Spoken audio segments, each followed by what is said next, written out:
Good morning everyone. आज मैं आप लोगों के समक्ष उत्तराखंड के एक छोटे से गांव की कहानी प्रस्तुत करने जा रहा हूँ, जिसका शीर्षक है मोची और दो बोने। बहुत समय पहले की बात है। उत्तराखंड राज्य के एक छोटे से गांव में एक मोची और उसकी पत्नी रहते थे। मोची बहुत मेहनती और ईमानदार था। वो अपना गुजारा करने के लिए जूते बनाकर बाजार में बेचा करता था। इतनी कड़ी मेहनत के बाद भी वो बहुत कम पैसे कमा पाता था। जैसे तैसे मोची और उसकी पत्नी अपना गुजारा कर लेते थे।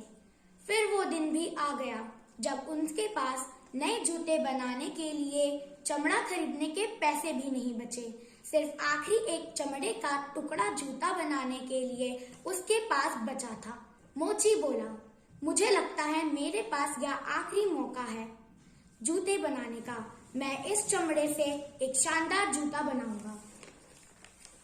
और हमेशा की तरह वो जुट गया जूता बनाने के लिए और बड़ी सफाई से अपना काम करने लगा। शाम ढलते ही उसने कटाई का काम पूरा किया। रात बहुत हो चुकी थी, इसीलिए उसने कटे हुए चमड़ों को टेबल पर रख दिया। मोची बोला, आज के लिए बस इतना काम काफी है, बाकी बचा हुआ काम कल आकर करूंगा। फिर वो अपने घर चल पड़ता है। अगले दिन सुबह वो जल्दी उठा और अपने काम के लिए तैयार हो गया। मोची ने अपनी पत्नी से कहा, सुनो, मैं काम पर जा रहा हूँ। आज मेरे काम का आखिरी दिन है, ना जाने अब आगे गुजारा कैसे होगा। पत्नी बोली, आप बिल्कुल भी चिंता मत कीजिए, हम इस कठिन समय से भी निकल जाएंगे। आज आप ऐसे हिम्मत मत हारिए। मोची अपनी पत्नी की बात सुनकर मुस्कुराते हुए अपने काम पर निकल पड़ता है।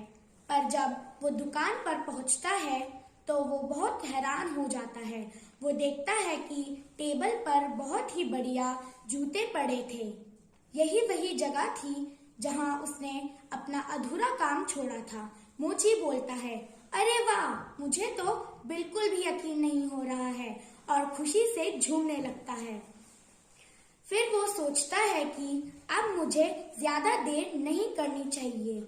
मैं अभी बाजार जाता हूँ और यहाँ शानदार जूते बेचकर आता हूँ। वो तुरंत बाजार गया और जूते अच्छे दाम पर बेच दिए और फिर उन्हीं पैसों से उसने जूते बनाने के लिए चमड़ा खरीदा और अपनी पत्नी के लिए कुछ शानदार गिफ्ट्स खरीदे। फिर मोची खुशी खुशी अपने घर पहुंचा। अरे सुनती हो, देखो मैं आपके लिए क्या लाया हूँ। अपने गिफ्ट्स देखकर मोची की पत्नी बहुत खुश हुई और फिर उसने अपनी पत्नी को सारी बातें बताई। तब उसकी पत्नी ने कहा, देखो मैंने कहा था ना कि सब कुछ ठीक हो जाएगा। फिर उसके बाद वो अपनी दुकान में गया और उसने पहले की तरह चमड़ा काटकर टेबल पर रख दिया। अगले दिन जब सुबह मोची दुकान पर आता है तो वह खुशी से उछल पड़ता है, क्योंकि वहाँ टेबल पर एक नहीं बल्कि कई जोड़ी सुंदर सुंदर तैयार जूते थे। उसके बाद वो बाजार जाता है और उन जूतों को अच्छे दामों पर बाजार में बेच आता है। ऐसे ही दिन गुजरते जाते हैं। मोची और उसकी पत्नी की जिंदगी पहले से बेहतर हो जाती है। अब उनके पास आलीशान मकान, अच्छे कपड़े और गहने थे। एक दिन मोची की पत्नी अपने पति से कहती है कि हमें देखना चाहिए हमारी मदद कौन कर रहा है। उसी रात मोची और उसकी पत्नी दुकान के पास एक पेड़ के पीछे छिप जाते हैं। आधी रात में वहां देखते हैं कि दो बोने नाचते गाते आते हैं और टेबल में रखे कटे हुए चमड़े से सुंदर सुंदर जूते बनाते हैं और फिर नाचते गाते वापस चले जाते हैं। तब मोची और उसकी पत्नी अपने घर में आते हैं और आपस में कहते हैं कि हमें इन दोनों के लिए कुछ करना चाहिए। तब मोची की पत्नी कहती है कि मैं तो इनके लिए सुंदर सुंदर कपड़े बनाऊंगी, और मोची कहता है कि मैं इनके लिए सुंदर सुंदर जूते बनाऊंगा। अगली सुबह वो दोनों अपने अपने कामों पे लग जाते हैं।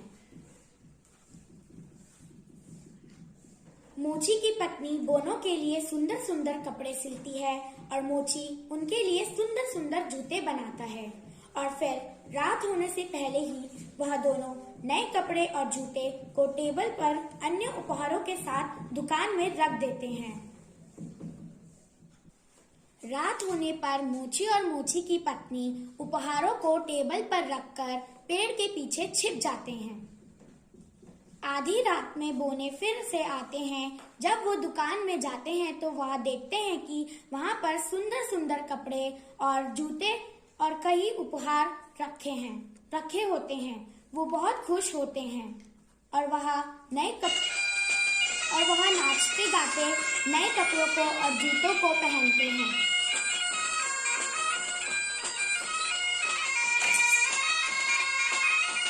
और फिर वो खूब नाचते और गाते हैं और सुबह होने से पहले नाचते गाते वहाँ से चले जाते हैं।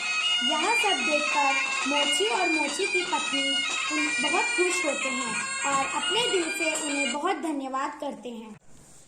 हेलो एवरीवन, इस कहानी से हमने यह सीखा है कि हमें हमेशा दूसरों की मदद करनी चाहिए और दूसरों के प्रति हमेशा दया भाव रखना चाहिए।